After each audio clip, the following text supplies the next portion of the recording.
Menachem, part of Rosh Hashiva, Menachem. I'm still a little bit sweating myself. It's not going to rain. It was really such a beautiful Hachnosas Sefer Torah. And whenever you go to Hachnosas Sefer Torah, it's beautiful. I must say, this was, maybe it's because it's the first, maybe because it's more than just a Sefer Torah. It's really the beginning of something much bigger. But it was really a hafla of a fellow Hachnosas Sefer Torah. And in general, when one sees the Hachnosas Sefer Torah, there's a lot of simcha. We know that the 613th mitzvah of the Torah is V'ata kisvu lachem es shira hazais, that an individual should write a Sefer Torah. The interesting thing is, there's more than one way according to many Rishonim. For example, those who wrote a letter today, the Rambam in Hilchos Sefer Torah says that just writing one letter is, you get the mitzvah of Ata Kisvu L'Shir Hazais. So this is like L'Shir Hazais, that you get the mitzvah of writing a Sefer Torah. There is an amazing rush in the beginning of Menachem that says if you buy a Gemara, or you take notes, or you write on Torah, you get the mitzvah of writing a Sefer Torah. So why is the Hachnosas Sefer Torah such a festive event? You know, I just told Yaakov Lubianker, as I was watching him dance, it reminded me of the Simchas Torahs that we had in San Jose. You see a Simchas Torah, and it wasn't just him, it was all of us dancing. Why is it such a joy? The truth is, you can write notes on Rabbi Bilowitz's shir, taken on Shabbos afterwards, and soon to be in the weekday, and then you'll be good to go. You write a Sefer Torah. Why is it such an event? So I saw the Minchas Usher of Usher Weiss. It's an amazing thing. There's a very famous Zohar that Yisrael stands for Yesh Shishim Riboy Isis LaTorah. There are 60,600,000 letters Isis in the Torah, and that stands for Yisrael. The Shloah HaKadosh and the Pnei Yeshua both write that the significance of that is that every single Jew has a letter in the Torah. And therefore, whether you wrote a letter today or not, this is all our simcha. Because when the Torah comes to the world, the Shlop in particular points out that each one of us in this tent, room / whatever, has a connection, a deep connection to a letter in the Torah. And the Mela, accordingly, when the Torah comes, it's our simcha. And each one of us feel that simcha. And therefore, since our oath is being written, we rejoice with that. That's any Hachnosas Sefer Torah. In particular, this Sefer Torah, which was written really in my good friend, Aryeh ben Avram Pesach, Dr. Leon Lubyanker, is a tremendous simcha. You know, as mentioned, almost all of you did not know, although some certainly did, Dr. Lubyanker. But he was a brilliant doctor. He was a brilliant man. He was one of the top dermatologists in Northern California. And he was brilliant in many topics. I mean, you could speak to him. I had multiple times at my Shabbos table. And, you know, besides bashing Obamacare in the old days and stuff like that. And, you know, Northern California, they're woke 10 years ago. Whatever you see today, we're 10 years ahead. You know, someone just told me, I'm in Chicago now, that Rabbi Levine tells Rosh Hashiva Zatzal used to say years ago that Chicago's 40 years behind Lakewood, or New York Lakewood. So today, we're only a few years behind. So the East Coast is only a few years, as much as you see in whatever newspaper. Trust me, it's worse in California, but as far as being woke, right? You know, so he would always, I remember at my table, and talk about the lunacy of all of that. But he was not just brilliant in politics or in history. He loved a good. Remember David, when you tell him the Dvar Torah, we always focus on the start with history, World War II, war, and Holocaust. He was a brilliant man, but he was extraordinarily humble. He was super humble, and he would show that in so many ways. He was caring. He was humble. Rabbi Kuna, and I'm sure he's still here, was a rabbi of Chabad in Las Vegas, who just reminded me today that one of the first times he saw Dr. Lubianker coming to Mincha in the weekday was he came to Mincha at Amachar, and he told me, my high. And then he saw him give me some kind of medication. I can assure you, I never asked him to bring me medication. I probably needed it.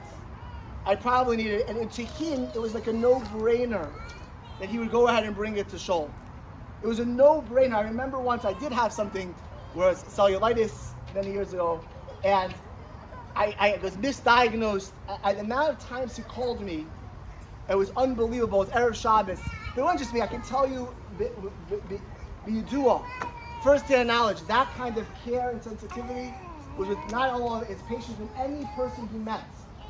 But I want to focus on one thing today, because we're in Hachnosas Sefer Torah. You know, all of us are Shomer Torah mitzvahs, and we keep the Torah. There's a bam kasha. There's a bamba kasha. It's a great question that's asked. Why are we obligated? What obligates you and I to keep the Torah? Why? Because 3,300 plus years ago, our ancestors accepted the Torah. What is his chayvis? Why are we obligated? So the Kliyakar and the Sifsei Chachamim Beider, both of them ask this shaila. And they give two terutzim. Teretz number one is, even though we physically weren't there, we know that Chazal say our neshamas were there. And therefore when Klal Yisrael said Nasiv and Ishma, that was us, all of us. All our neshamas were there by Nasiv and Ishma. I can kach, you know that anyone who ever becomes a ger, they had to have been there also. Because they're also, once they're obligated. The second approach that they have is that bra krad avua. Just like we know David just said Kaddish by Mincha, the Zeichanish was his father, a momentous occasion. Just like a child could say Kaddish and give a merit to a parent, to a relative, so too we are connected, even though we weren't there. Our ancestors were, and that obligates us. I saw an amazing pshat though by Rabbi Dr. Yitzchak Breuer. Rabbi Breuer was actually the founder of Kehillah Yisrael in Eretz Yisrael. He was Rabbi Joseph Breuer's brother, who is the head of the Yekisha community of KJ in Washington Heights for many years, and a son of Shlomo Breuer and a grandson of Rav Hirsch. So Rabbi Breuer says the following thing. It's a long piece. He says the following: you should know that Kabbalas HaTorah, the accepting of the Torah, was not on individuals. It was not on Yechidim. But it was, we accepted the Torah as a nation. And that therefore, just like if you were part of a nation, if we're born in America, United States, we're obligated by the laws. Once we're here, I didn't vote. Did any of us vote in the Constitution? Don't raise your hands, right? None of us voted in the Constitution, but we're obligated to follow it, right? We're obligated to follow the laws where we are because we are born into this.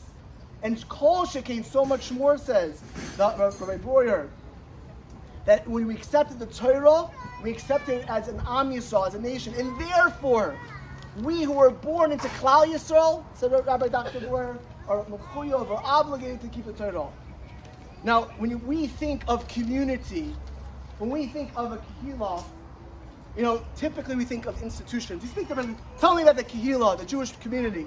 So you'll notice normally what happens is people talk about institutions, the shuls, the schools, the chesed organizations. I've been heads of all those three types of things. And people give to those organizations, and people receive from chesed, Torah, and tefillah, in those type of places. And that's when you ask, what's a Kehillah, what's in the community? So I saw the Shiva Edison Shlita here today. We had Shiva Karat today. We had Rabbi, I saw my Drucker, right? My through marriage, Lonzo, Rabbi Feldman, who's a married son from Miami. They're all come. They're heads of institutions. But what Rabbi Breuer is saying is something radically different.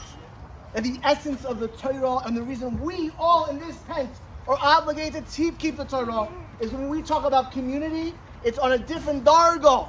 It's on a completely different level. And that is that we can't live without it. You know, I mentioned that Zohar. I remember my Rav as a kid, was Rav Zev Leff, who I remained close to this day. I even brought him to San Jose twice.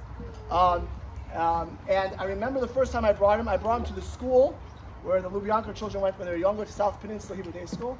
And he said this same Zohar. Yisrael stands for Yesh Shishim Ribo Oisis Torah. Everybody asked a good question.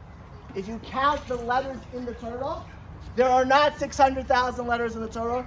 There are 304,805. So how could it be that we say Yesh Shishim Ribo Oisis Torah? And he said, most people make a mistake. When they translate it as Ba Torah, in the Torah. It doesn't say that. It says La Torah, to the Torah. And what it really means is as follows. Just like a Sefer Torah is puzzle, is not kosher, if even one letter is missing, so to Klal Yisrael, the Jewish people, is lacking. It's at some level not kosher if even one Jew is not connected. That's what it means that a Sefer, the Klal Yisrael is the Torah, La Torah. Because we accept the Torah as a kahal, as a community. You know, they always say in yeshivas, 9 Rabbi Egers can't make a minyan, but 10 Pashat Hayidim could. Right? Klal Yisrael, we're part of something which is a bigger good.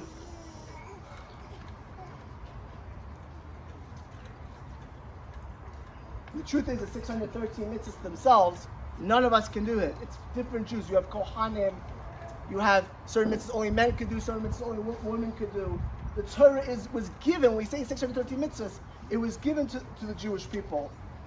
And the Kehillah, when we keep it as a Kehillah, it's what makes us the Chazon Ish. And more than one letter says, the importance of being part of a community is it strengthens you in Torah. You can't keep Torah the same way. If I had to pick one thing today to focus on Aryeh Leib ben Pesach Hara, my good friend, Dr. Lubyanka, Dr. Leon, as I would call him, you have to understand that this is a Jew who understood what community meant. He was a Jew who lived, that it wasn't, I mentioned his brilliance, his humility, his sensitivity. He was a person who connected to community, and he did it most profoundly through his family. He did not grow up as religious as he was nifter, but he bought a house decades ago where Pinchas Sonnenberg, who's sitting at that table, whose father, I want you to know, in 1970, started a shul in San Jose in his house.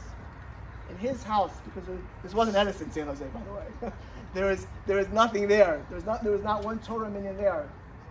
And when it was there by Constitution Avenue, Dr. Leon years ago bought a house right in walking distance to the shul. He didn't realize it would move a little bit, so it wasn't as close. He bought it because his mother. He bought it because he wanted to have a shul close by for his mother to be able to walk to easily. He understood that if you want to be part of something, it's community. When you would see him, even his children, everything about it, you would see the dedication and devotion that he gave his children to Torah Chinuch. You know, whether it was Rabbi Lapin, who was a Rav, almost 20 years before me, 15, 16 years before me, was a big Talmud Chacham, a great person. He connected his children to them. Later, to Rabbi Vogel, who's not in this room today, who's a rabbi in California, Rabbi Kunin, Rabbi Feldman, Rabbi Tzich Feldman, who's a rabbi in Palo Alto. He would take his children to the shul there as well. All because he understood that for his children to be successful, they need to be part of a community. And any time something revolved about a community, Dr. Leon was a person who understood that. Whether it's through generosity of time or money, making a minyan, whatever it would be. And I must say that his partner in all of this, I used to always joke around, and I still joke around, if I get calls about some of the children still, about Shidduchim, they say, tell me about the family. So I always say it's an intermarriage. And all of a sudden they stop. They're probably intermarriage? No! I said the mother is Sephardi, Moroccan, Israeli, and the father is Ashkenazi as you get. And I said, but you should know that quote-unquote joke intermarriage is a marriage of shalom bayis. I want you to understand, you don't realize Mrs. Lubianker, if I would tell you she was next to her husband throughout his life together, it would be an understatement. She worked in the office with him. She answered the phone calls. She went everywhere where he went, she went, and vice versa. They were a team, and they built a beautiful home together. And all that community reality was a tremendous effort on both of their parts. You know, there's an amazing Panovitcher Rav. We once asked Panovich Rav Gadol, one of the G'dayli Hador, Chavrusa of Rabbi Chaim Wasserman in Baranovich, in Radin by the Chavetz Chaim, right? Rosh Yeshiva at the time, the greatest yeshiva in the world, Panovich. But we don't have his writings. And he asked the Panovich Rav, where are your Sefer Torahs? Where are your Ksuvim? Where are your Ksuvim? Where's your notes? Where's your Svarim? And the Panovich Rav answered that the Torah starts Zed Sefer Tolas Adam. That this Sefer is a Tolas Adam. He says, when you make people, that's also Sefer. My Svarim or my Talmidim. There's thousands, and today tens and hundreds of thousands of Talmidim are Panovich and their Talmidim. That was the Panovich Rav's Talmidim.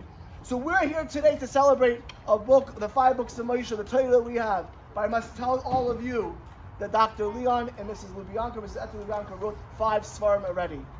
And that's Pesach, Paul, who literally, I could just tell you, who pushed himself to in all of his, not only to be a graphic artist and Torah mitzvahs. I still remember, not that long ago, the Kiddush that he made when he finished graphic art school, and the simcha of the family, the letter, the Drosha that he wrote of Leah, who's probably the most, and then the Weinbergs, who really, if I had to tell you, if I mentioned community, the mishpacha to Lubiankers, and I'm tapped in a little bit to it, there is nothing like that.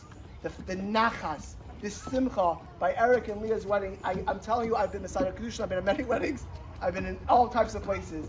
I very rarely, and I say this without exaggeration, have seen a parents have such nachas, such unadulterated simcha as I saw then as well.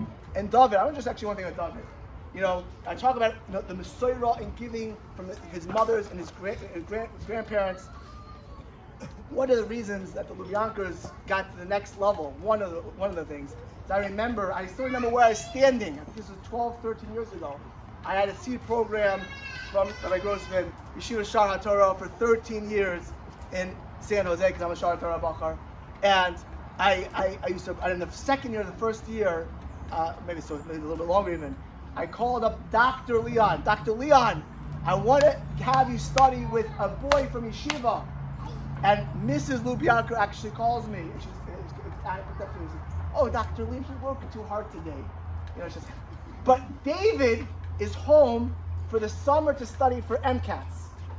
David's home for the summer to study for the MCATs. Right? I don't think at that moment she realized he'd be studying Carteret and Yerushalayim today. But I will tell you, it's not surprising that I called Leon, I got David.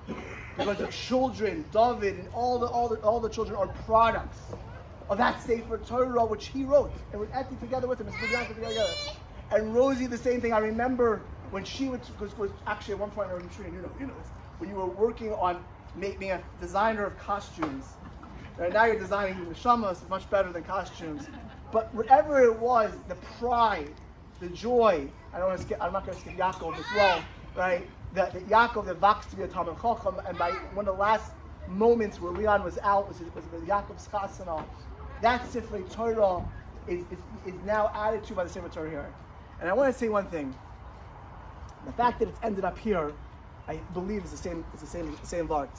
See, when the family, I had discussed to be involved in the conversations where the Sefer Torah would go, Mrs. Lubianker and the children wanted something that would make an impact. Baruch Hashem in San Jose, they have 4 Sefer Torah, and would not have made nearly such an impact. And when discussing where to give the Sefer Torah, to give it to a shul with a dynamic Rav, where people were coming from the same yeshiva as Yaakov learned it, as Eric learned it, as David learned it, Nachman Shlomo, many of them, a shul where they're building a community, building a Kehillah. How beautiful it is that a person like Aryeh Levine of Pesach Avram, like Dr. Leon Lubianker, should be an impetus, should be the Hechitimsa to advance a community that's growing. Because he was a Yid his whole life, realized that the Torah was given to Klal Yisrael. And the way Klal Yisrael waxes, the way we grow is through a community and through Torah. So Mazel Tov to all of us on our Sefer Torah. Mazel Tov to the Edison Chabura. Mazel Tov to the Lubianker family. And a great Mazel Tov in Shemayim to my dear Chaver, Dr. Leon. Thank you.